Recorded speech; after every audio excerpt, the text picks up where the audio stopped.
Hi. In this lecture, we are going to talk about the same origin policy. This is a very important security feature of browsers. First, I will explain the problem, why we need the same origin policy, and then you will see how it fixes it.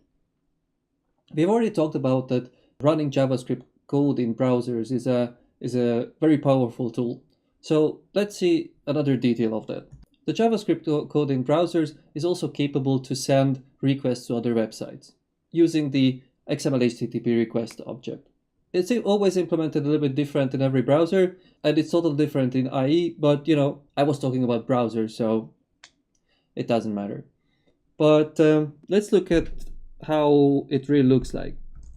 So you would do something like var xhr is a new XML HTTP request to create an object, and then you would say something like xhr dot open and then the request verb, then where to send the request,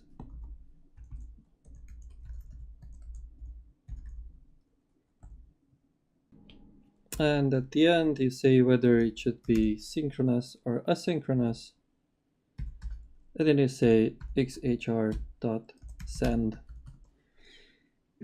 So with that, we create XML HTTP request object. We set it up to be a GET request to the etherlab.net, and then we send it. And if this code is executed in the browser, this will send GET request to the etherlab.net. Here, with XML HTTP request, you are pretty free to create whatever request you want. You can add new headers, you can add content, you can add whatever. So if this wouldn't be regulated in the browser, then the following attack scenario would be possible. So we have our browser here, and we have a website here. It's the attacker's website called boobs.com, set up to lure innocent young men to it. But to the contrary, what they expect, it will show only cute cat pictures. But that doesn't really matter, because the attacker's goal is that they just load the page. Because when the page is loaded, then it downloads JavaScript code, which starts sending requests to facebook.com.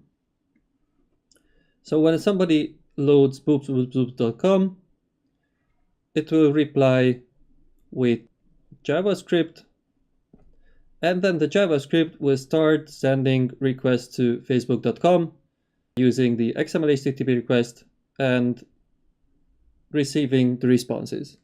Since the browser will attach the session cookie to every request which is sent to somewhere, if the cookie exists in a browser, then if the user is already logged in to facebook.com, which is pretty probable, then these requests will be valid for facebook.com because they will include the ID for facebook.com.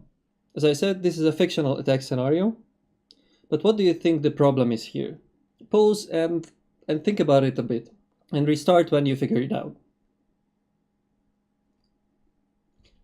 Alright, the problem is essentially that JavaScript downloaded from boobs.com is allowed to talk with any other websites on the internet, and exploiting the fact that the browser will attach the cookies automatically.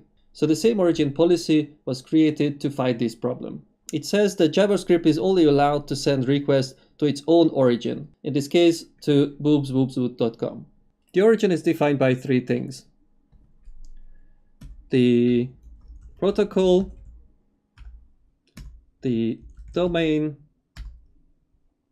and the port number. So if we take http boobs.com, and let's say it's on port 80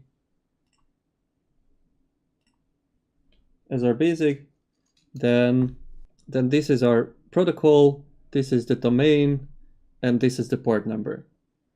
So when you try to send an XML HTTP request, it will be checked whether where you want to send it is the same as where the JavaScript came from. If any of these three is different, then the request will be blocked.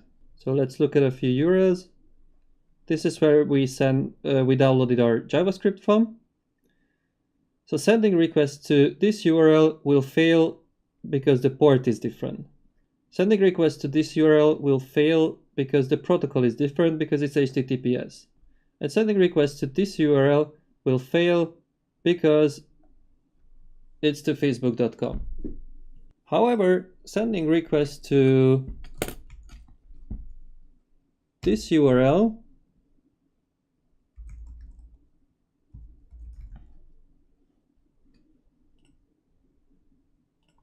will be successful because all these three elements, the protocol, the domain, and the port, is the same. It's just to another path. So that's all right. So this regulation in the browser is the same origin policy. Just to recap, it makes sure that JavaScript cannot simply talk to any other website.